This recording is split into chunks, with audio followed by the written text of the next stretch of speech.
Everybody's numbers tell a story, and it's from that you can make your next decision. And if you understand your numbers, then you can actually make that next decision. So what are we looking for at Latitude Accountants? Why is CS Accounting and Catarina Santini and your team, why was that so attractive for us as a merger? Because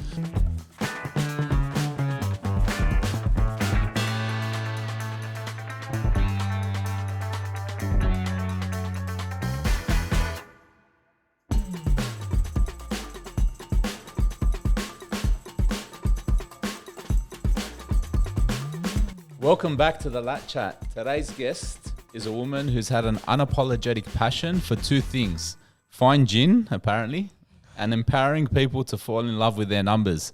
She's a mother of three, an advisor for the Women in Business program, and now she's connecting her powerhouse team with the Latitude Accountants brand to create something even bigger.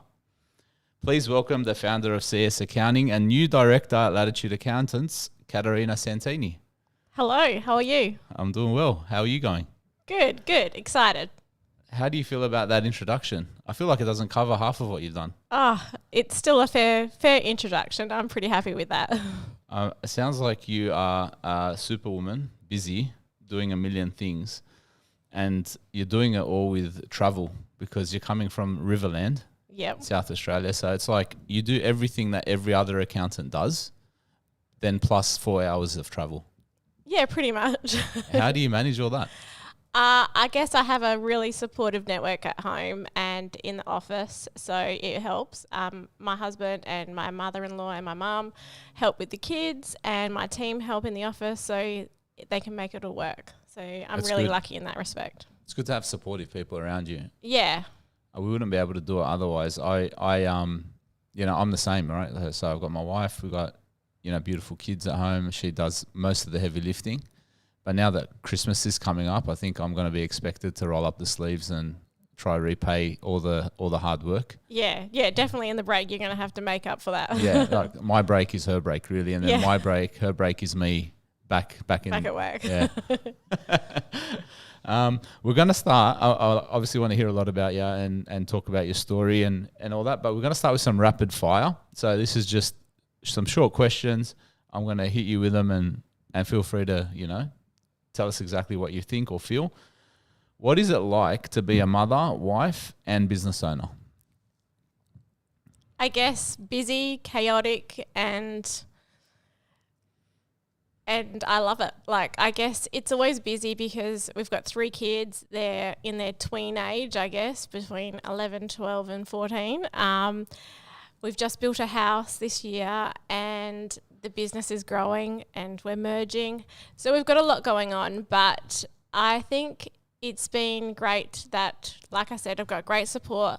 I've got great friends. I've got a great network within the industry with you guys. So I feel like it's just a stepping stone and it's just the season that we're in. And although it's busy, and it's not always balanced, it's just a season, and every year is going to look different. So you're more advanced than me, so your kids are older and you know more about life. That's why I'm merging. I'm trying to get all the knowledge, extract all the knowledge and know-how out of you. What's it like when, so you're running a business and you got staff, and then your kids are getting to that age now where they get more independence because that tween age. Is it, do you find that you've got more time, or like what changes? I would say lately I've probably felt like I am limited with my time because I am working so much, and that's one thing that I think this merge is going to change for me, and that's what I'm really excited about.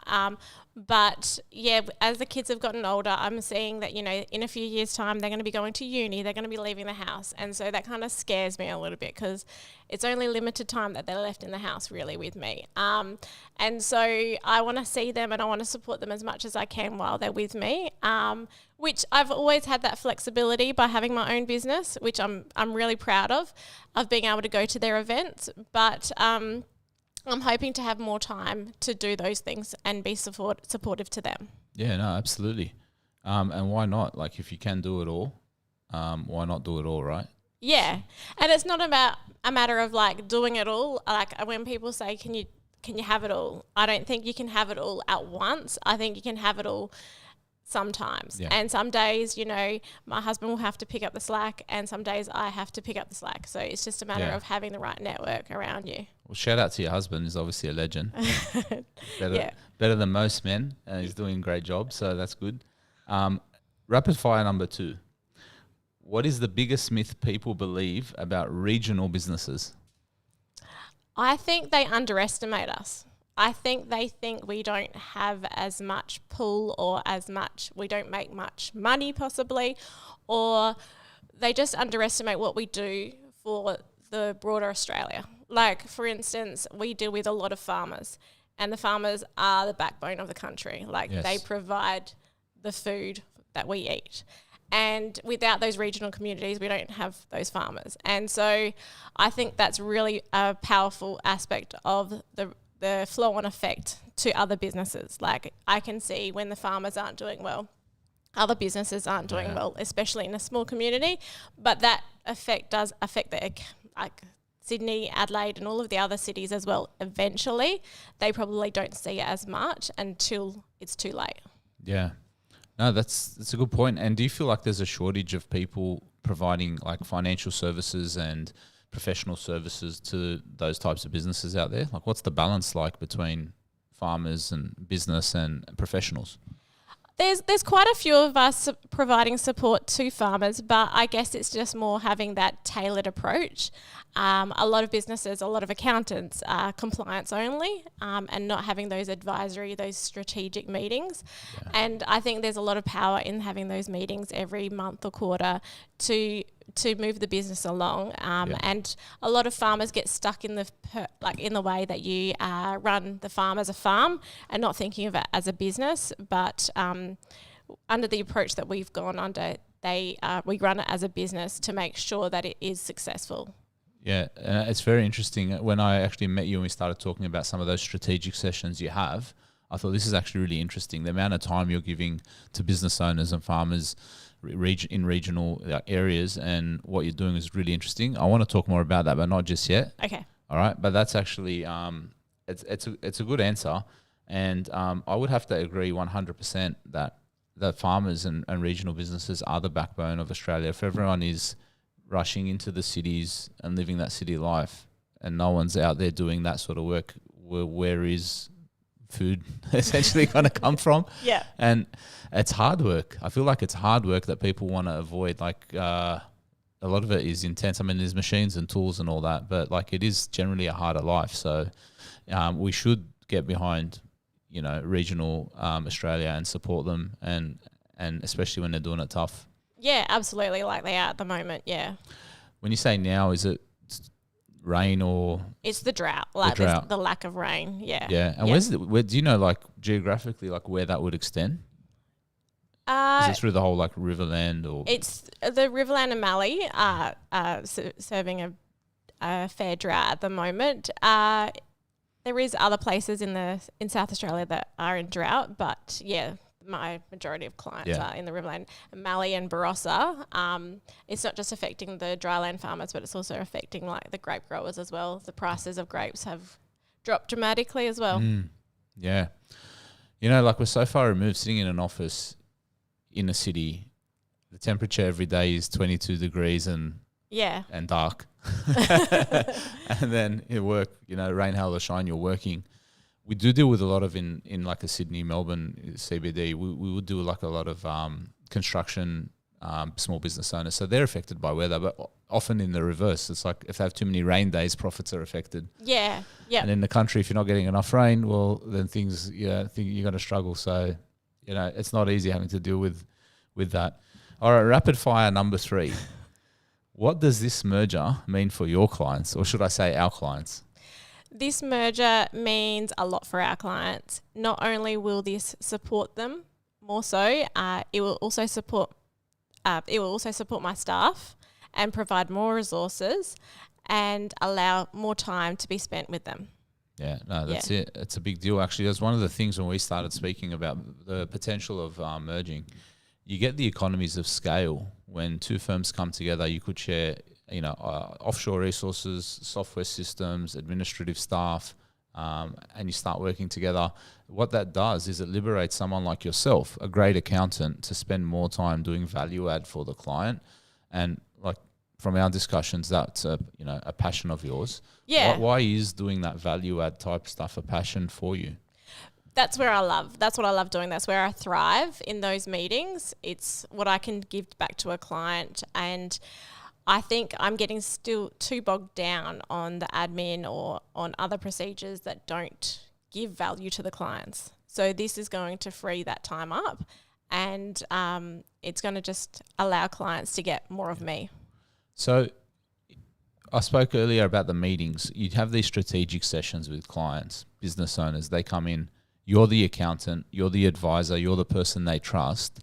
What I'm dying to know is, what do you do in these sessions? What are you teaching? What are you showing? Like, can you run me through what that would look like? Because you spend a lot of time with your clients actually advising them as a consultant.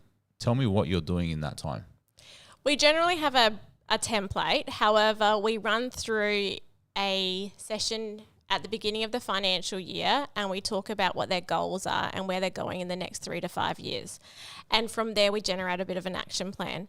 And so every quarter or every month, we meet up to make sure that they're being held accountable for those actions. So, and some of those meetings might be around succession, some might be around business growth, and some might be around some clients wanting to work less in the business. So it really depends on each individual business and each individual person to be tailored to what suits them and what they need. And from there, we hold them accountable to that. And we have sessions that will allow them to break those into small manageable steps. And what sort of problems are you like generally facing when they come in? Are you seeing like a pattern of the sort of scenarios you're facing, the sort of problems they have, the sort of questions they have, the sort of, what challenges are you coming in and sort of helping them create a pathway to, work through? Yeah, I guess we're seeing a lot of farmers wanting to do succession, and they're wanting to do it early because they haven't been succeeded the farm early, and so they want to capture that earlier. So tell me about that. Like, this is a world which is a little bit foreign to me personally, having grown up in the city and not been in that space and not having your experience. Like, what typically happens with a farm business if what generally happens? How does a farm business have a succession plan? Who takes over? What happens? Generally, it gets left to the children and usually the eldest son, I would say. But it really depends on the family dynamics, who's been working on the farm, whether there's boys or girls in the family, and whether the parents want to leave the farm to the family, and if there's debt associated with that farm as well. Okay, so you'd have a property. Give me an example of something they would harvest there. Just say you have like a farm with a dry land farm, like grain. Grain, all right. So you got a grain farm. Mum and dad ran the farm for 30 years. They got 3 kids, and the farm's paid off, right? Yep. Now, they say our eldest son, for argument's sake, is going to take over the farm business. What does that mean financially for the other siblings, for that person? Do they buy it? Like, what typically happens in that scenario? Is it gifted to them? Well, that's what we need to work out. And so it really depends on those 3 kids and whether they're on-farm or off-farm kids. That's how we kind of label them, like if they're working on the farm or off the farm. So if they're off the farm, like they've gone to the city or they're just doing another job in town or something? Yeah, absolutely, yeah. Okay, yeah. Yeah. And so it's not reasonably fair to leave the whole farm to one child. Yep. If that's their main asset pool. If they've got they own that farm and they own one other property or 2 other properties, is it like the eldest son's going to take the farm and then we give property 2 to kid 2, property 3 to kid 3? It's all roughly the same? If they're the same value, then that's a very straightforward procedure, but I can guarantee you that most of the time it's not straightforward. Is all the value generally in the country locked up in the farm? Yeah, absolutely. Yeah. What sort of dollar values are you seeing for these farms out there? Oh, they could be worth millions of dollars, but it really depends on the industry, and we're suffering a drought at the moment, so the saleability of the farms is reduced dramatically. So how do you value a farm? Valuers come in and do it. Yeah. Okay.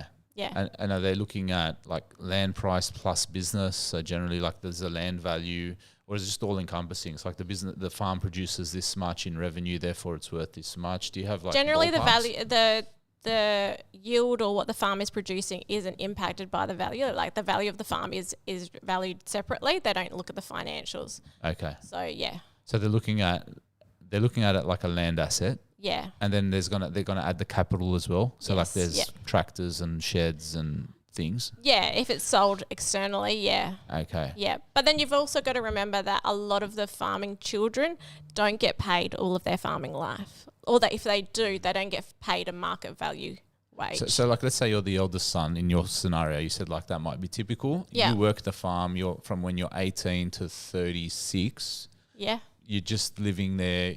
You might take some money, but you're getting underpaid. Is there like an expectation there inherently that then you'd get the farm for cheap? Yes, absolutely. Yeah. So you're working off the farm, basically. Yeah, pretty much. Yeah. Okay. And then the siblings will dispute these Yeah. types of things? Yeah. Like who's the bad guy in the scenario? Is it the off-farm kids? It's those off-farm kids, isn't it? They don't care.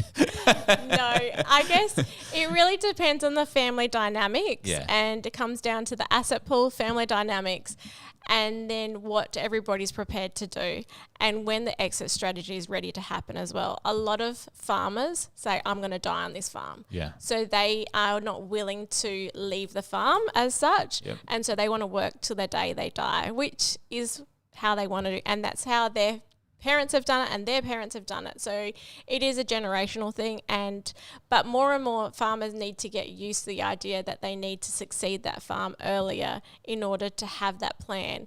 Because what happens is the parents they die and then the next generation don't know how to deal with anything. So they start from scratch.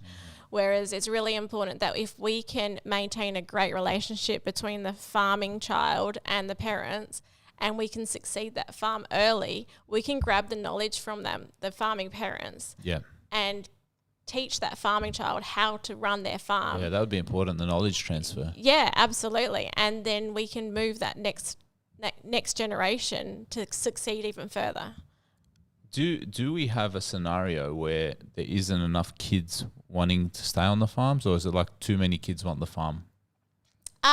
I guess there's a mixture of both, and it really depends on, like, some farming parents probably don't encourage the kids to stay on the farm, or they want them to have a trade before they come back to the farm. So they've got something behind them. Yep. And some go, oh, well, the farming life is not for everybody because you are so dependent on the weather. But a lot of the farmers do like to have that, I guess it's like that passing that legacy, the pass on the farm to the next generation is really important to them as well. Yeah.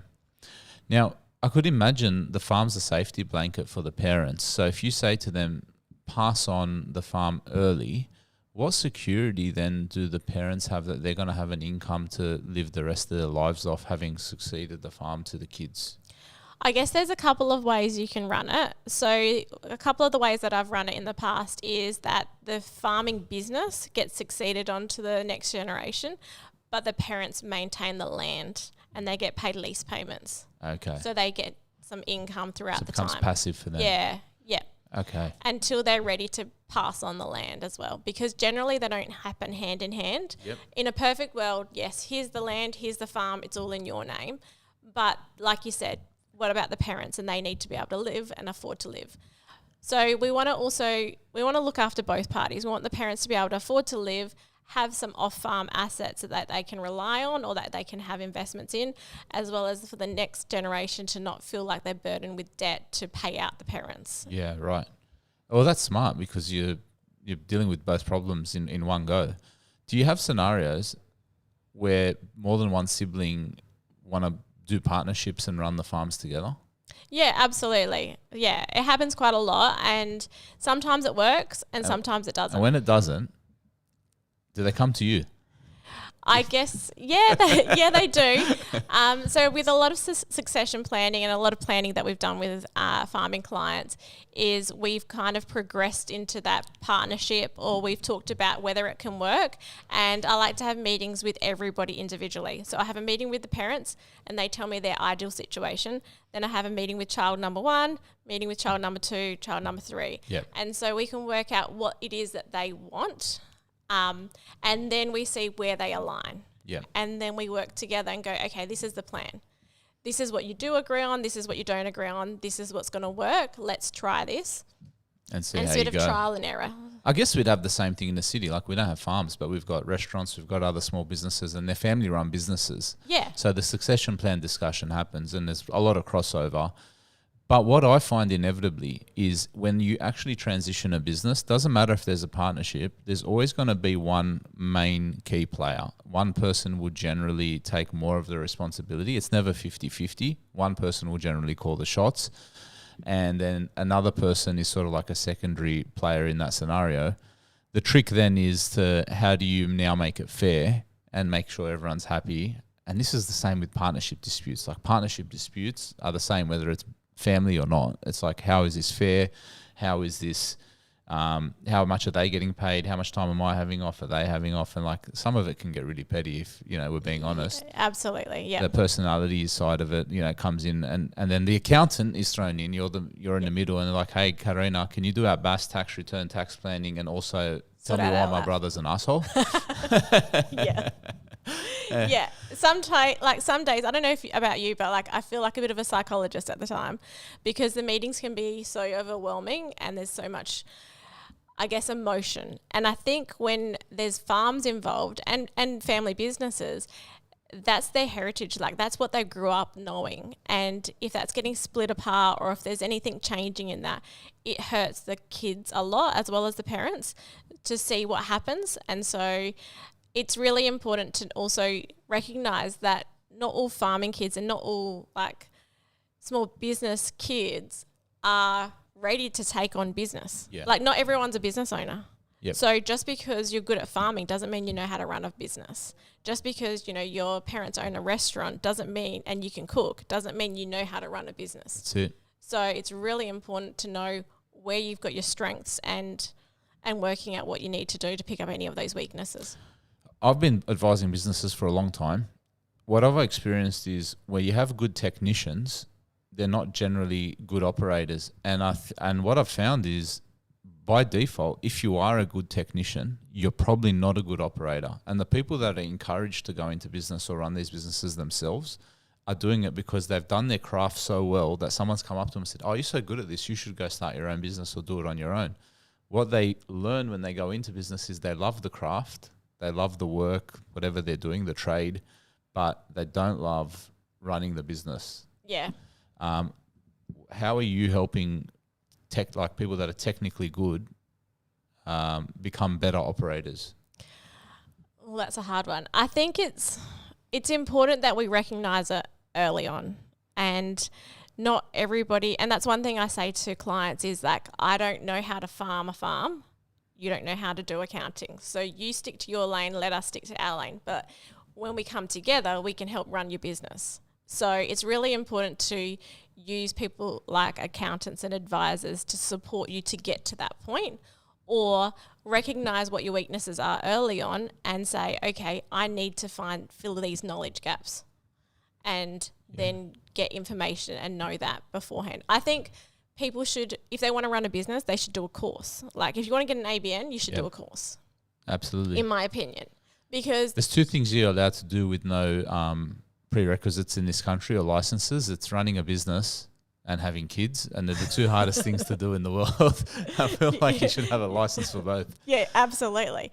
I think running a business, it should be harder to get a ABN than what it currently is. Yeah. Because too many people come in after the fact, after they've got an ABN, after they've, had $100,000 profit, saved no tax, not registered for GST, and then we're just having to help them clean up the mess. And it's because they didn't know. And I understand that, but it needs to be more educated through schools as well, I think. Yeah.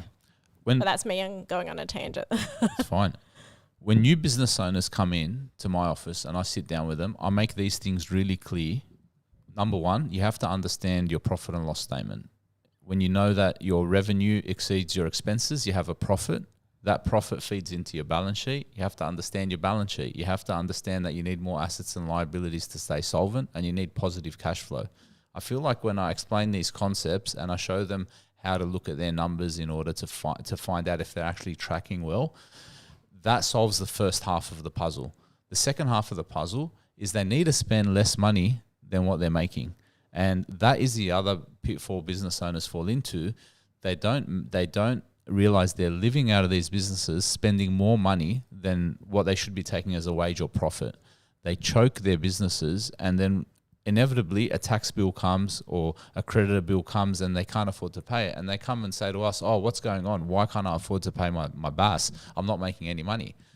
Well, I'm sorry, Terry, you're making heaps of money, but you've pulled out $40,000 this quarter to do renovations on your house or buy a new car when you've made $20,000. You're now $20,000 in the red. If you don't understand your numbers, you're not going to be successful.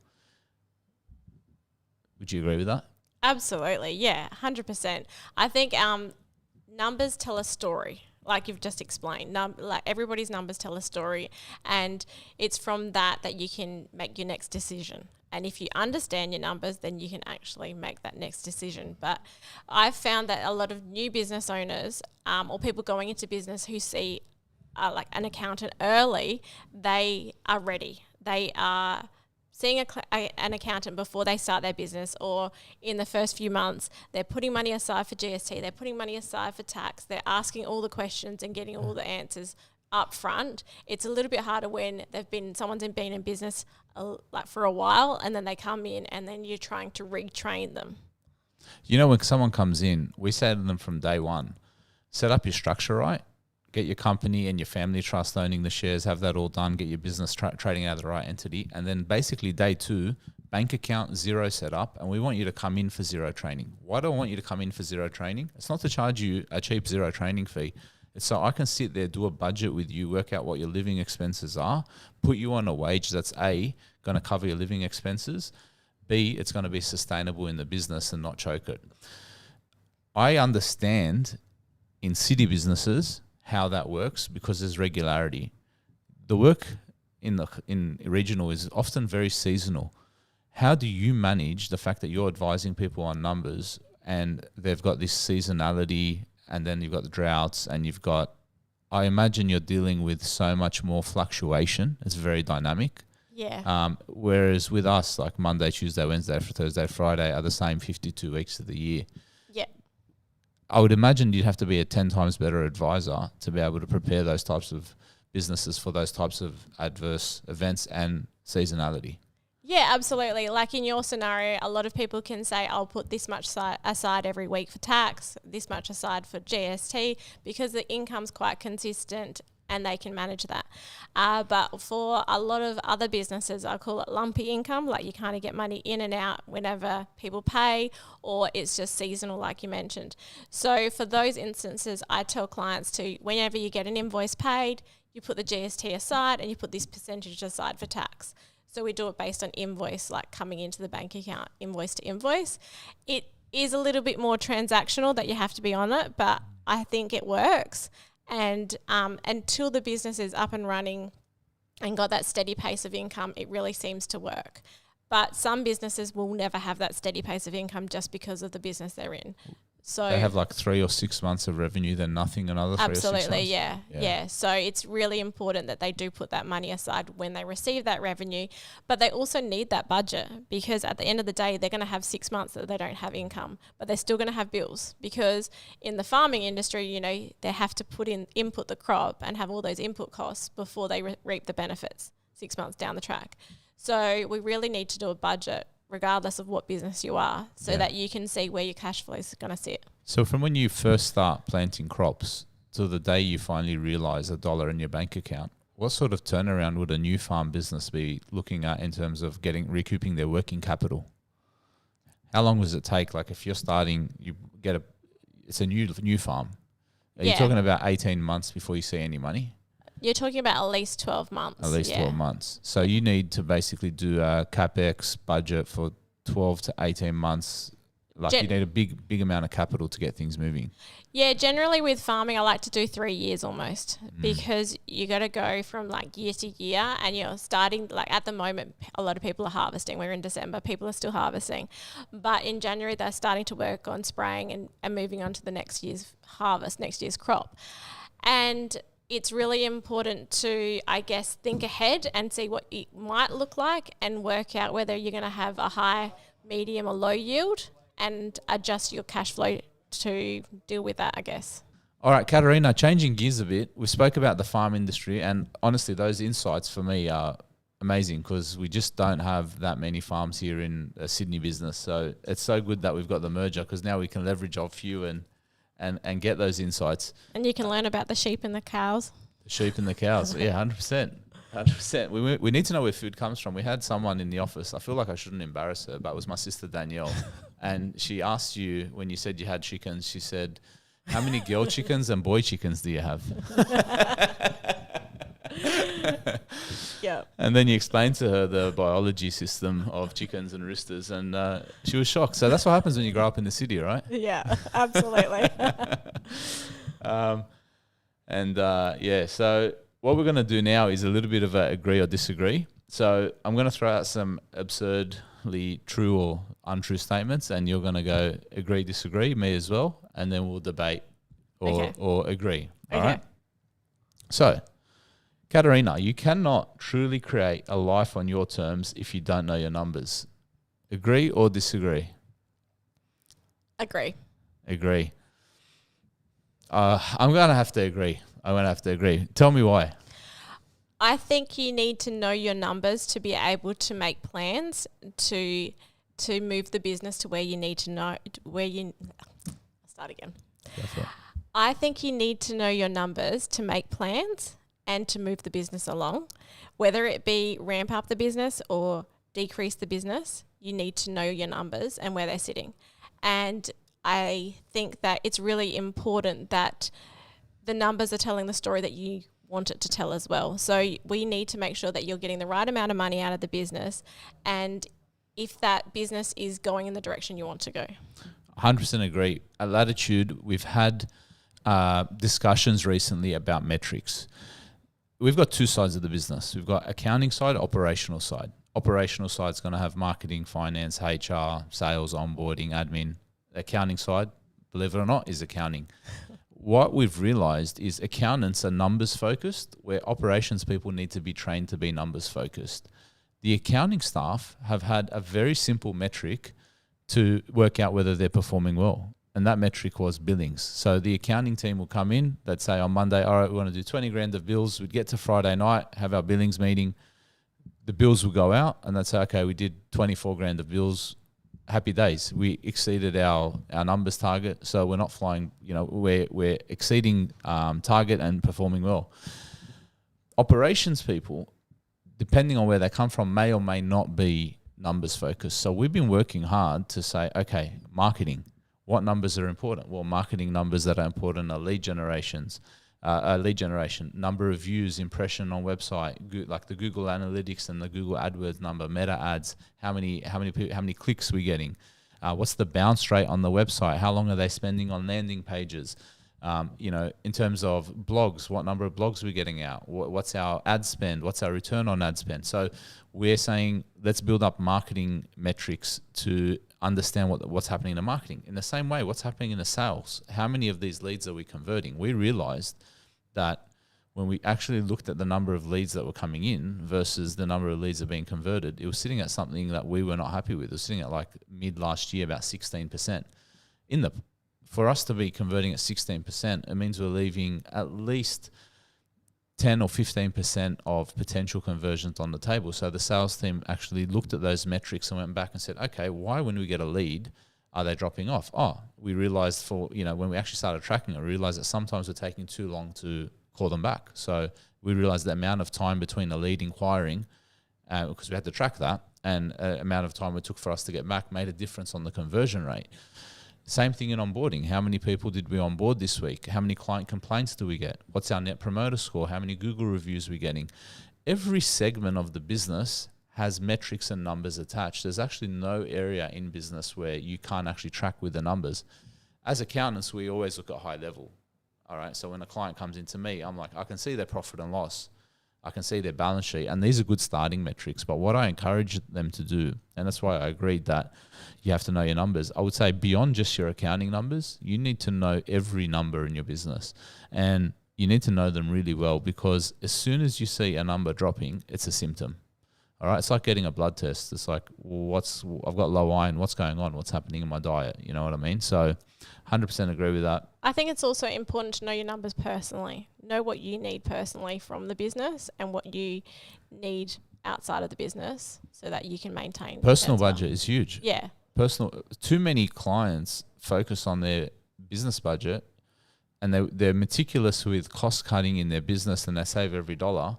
But as soon as it's personal expenditure, they don't care if they're spending 10 grand or 50 grand on their holiday. Money. It's not free money, yeah. So it's like they save all their conservative thriftiness for business, and then as soon as the money transfers from the business account to the personal account, it's fancy restaurants, fancy hotels, designer handbags, expensive cars, casino. Do you know what I mean? So some of us are worse than others. You know what I mean? Some of them might be me. But, this is not confession time. We'll do confessions another time. I'm going to move on in agree or disagree. And we're going to shift gears because this is going from work to home. Being a parent teaches you more about time management than any business. Ooh, I would have to agree. I'm going to disagree. Okay. You go. You want me to start? You can start. All right. I'll disagree. Firstly, time management with kids is not that hard when it comes to quantity of kids. Like most people are only having 2 or 3 kids, right? Yeah. So what you find is managing your time and managing their time. Yes, it is hard, and yes, it is a 24-hour job. I'm going to take away all your reasons, all right? I know it's a 24-hour job, but when you're running a business, you're managing time in a fixed window where between 9 and 5:30, you've got maybe 10, 20, 30, 40, 50 people you're responsible for, and there's no overrun. We've got something now called the right to disconnect. If you can't manage your staff's time to perform and finish all their work within a certain window, you get sued for reaching out to them or emailing them or calling them after hours. It's almost like not allowed. So you have to be a master of timesheet or hour management to run a business. Whereas at home, your kid doesn't shower tonight, it's all right. You just get to have a shower tomorrow. You know what I mean? There's no one chasing you with a stick. There's no rules. It's not that important. Yeah, I guess I can see where you're coming from, but you are restricted to that 9 to 5, whereas having a child is 24 hours a day, and you're having to deal with, 1 to 3 or any more different emotions, which is similar to staff that you have to deal with, but they're less predictable, I would say, than grown adults. Have you seen my stuff? Yeah. So I think kids are less predictable. You don't know what they're doing, what they're thinking, and depending on their age, it can, I think the early years gives you a lot of understanding and a lot of, I think that you can go, okay, I've got 10 minutes because they're asleep and I can get this done. And so you can manage that time to make sure it's most effective, or you can get asleep yourself. But whereas with adults and in the workplace, I feel like you can get more done because they're adults. Yeah. But I get what you're saying. It can be, it's an agree-disagree situation, but... Don't change your mind now because you're losing the No, argument. All right, Catarina? I'm not Just losing. stick to your guns, all right? I think that kids have... kids plus running a business, that's the killer. optimal time management. Yeah. Yeah, it's So actually kids do on that their well. own, that's one thing. But adding running a business, then it's completely different. All right, but let's say it's one person, let's say a wife just takes care of the kids, and let's say a husband just does the business. All right? Obviously, the husband's job's much harder, right? I'm not going to get involved. I'm just baiting you. I'm only joking. I guess we never had that dynamic. I went to work after I had each of the children straight away, within a few months, within 6 months. Most modern families, most families are like that now. Both parents working, and you're balancing and working out how to make it all work for you.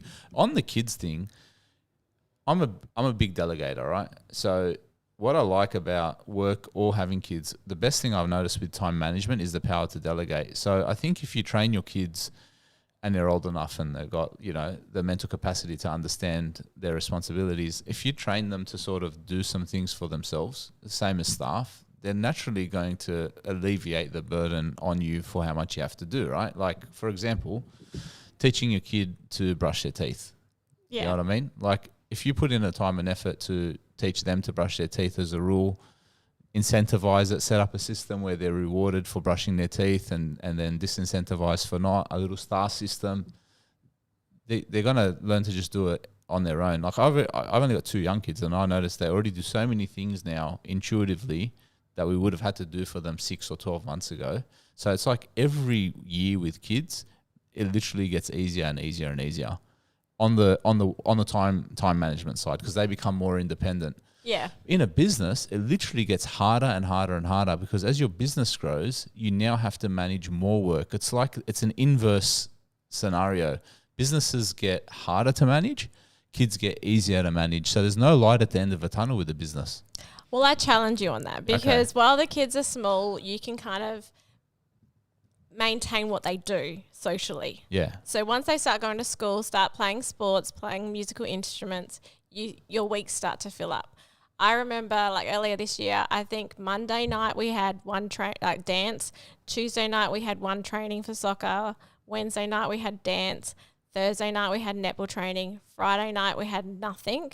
And then Saturday a game, Sunday a game. So every day of the week except Friday, we had something on. You're so busy. Do your kids ever see you?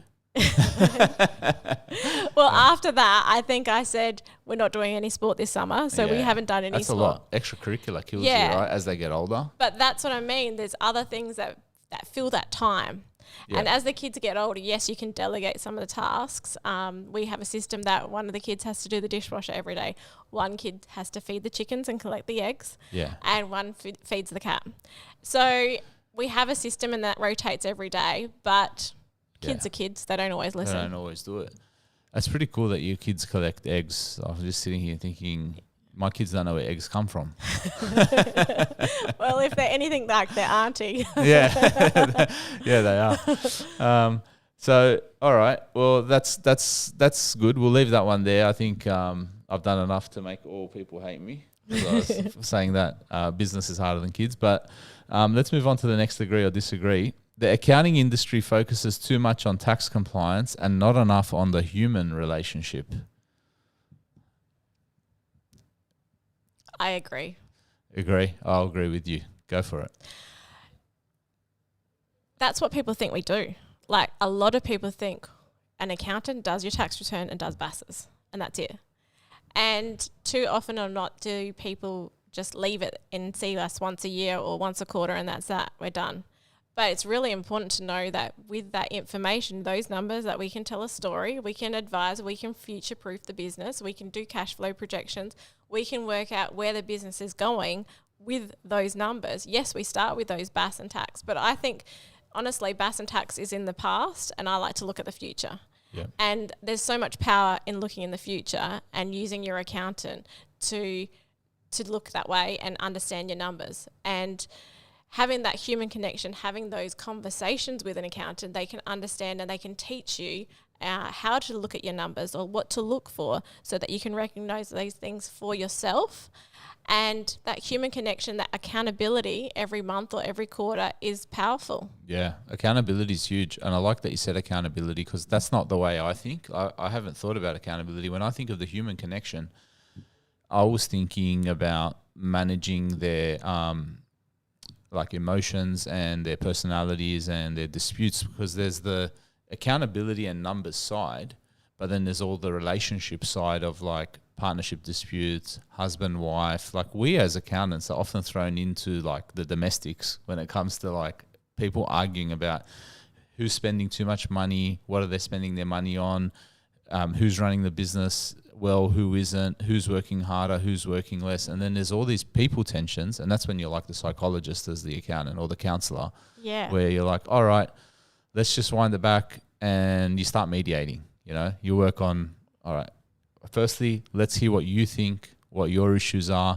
Let's make sure party B, you understand exactly what their issue is, and it's, you know, we're articulating it well, and you just sometimes sit in the middle and you become a dispute resolution expert. That is why, I would 100% agree. But I'd also agree it's more about human relationship and not just about tax compliance. Because if you look at AI, if it was just about tax compliance, AI would wipe out the accounting industry. Yeah, All right? absolutely. So it would be AI does your bookkeeping, AI does your BAS, AI does your tax return, AI does your financials.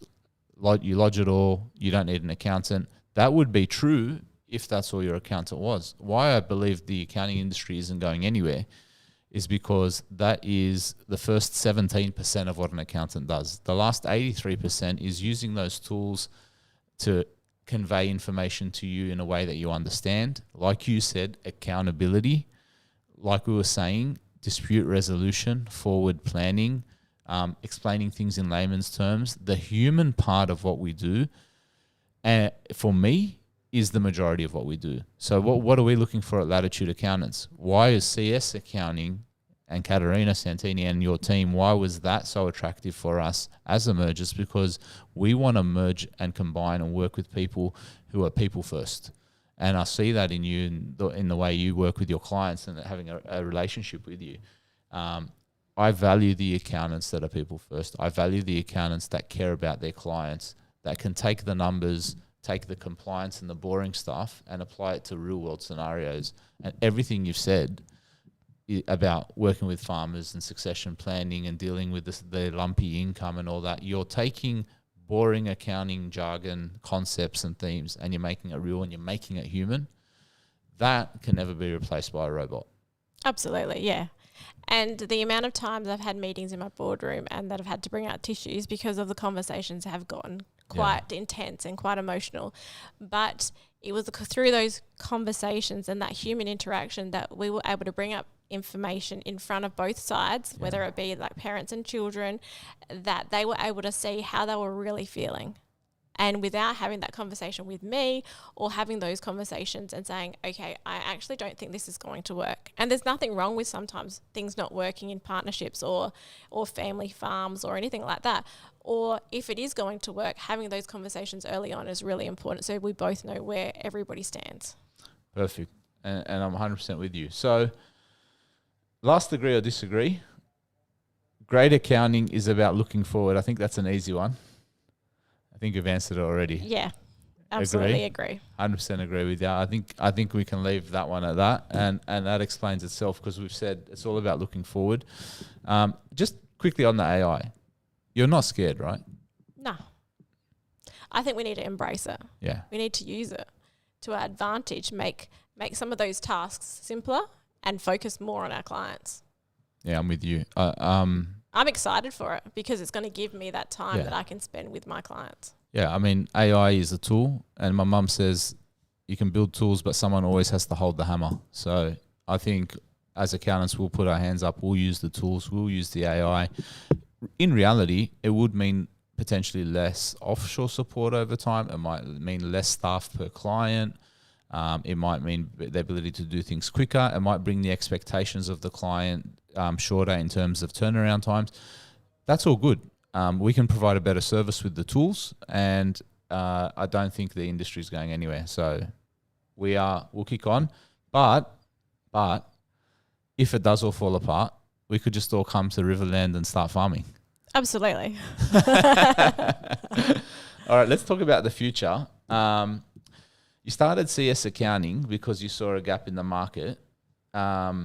We've spoke a little bit about how connecting with Latitude will help you close that gap. Now, you mentioned you wanted clients to fall in love with their numbers, and we spoke about how we could help you do that big scale. But I want to talk to you about Catarina Santini, the person. Where do you see yourself going in the next 5-10 years in the accounting space? I'm a person who thinks that you are who you surround yourself with. If you surround yourself with better people than yourself, then you become better. And I feel like this merger is going to surround me with more knowledgeable people so I can be better as an accountant, better as a business owner, better as a mum or wife, and I can grow. And I would like to be able to give that better version of myself to my clients, to my family, and to the accounting industry. I really want to see the next generation of accountants grow and want to become accountants. It's not common for people to become accountants anymore. The scores dropped right down. People aren't interested in it. They think it's boring, and I want to change that. Yeah, absolutely. And why do you think you've got that drive and desire, or where's it come from? Do you think there's a history or a formation part of your story which has given you that desire? I guess I saw my parents run businesses. They haven't always been successful, and that gave me a drive to understand businesses more.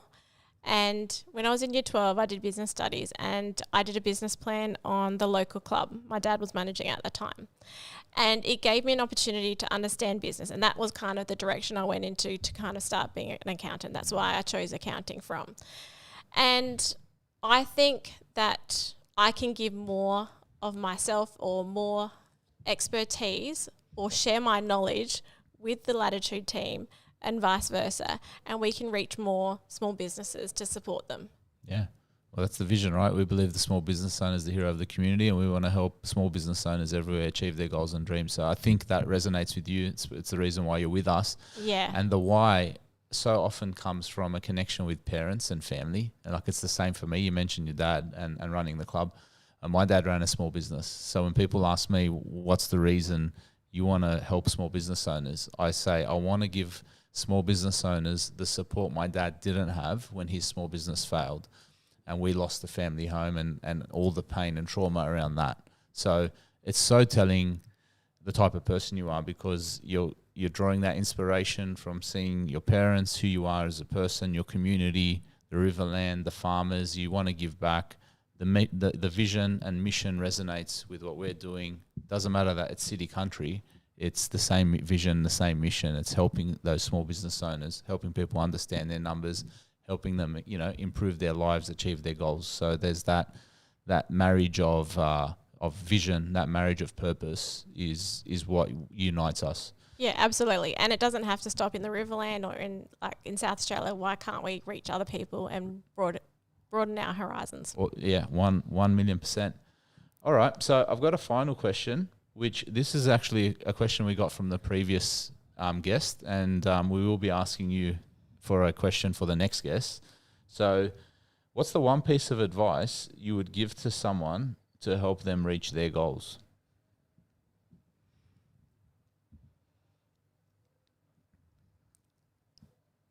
Know your goals, write them down, read them every day, and have that vision.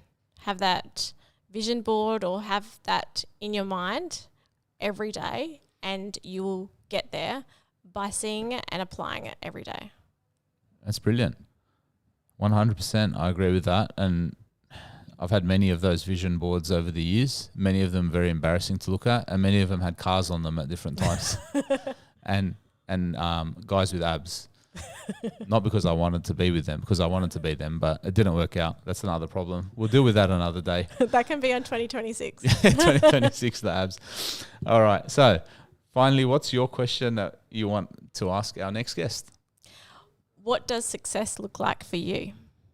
What does success look like to you is a great question.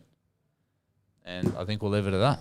Sounds good. Thank you very much, Catarina. Thank you. Looking forward to working with you. You too. And having you on more podcasts. Sounds good to me. All right. Cheers.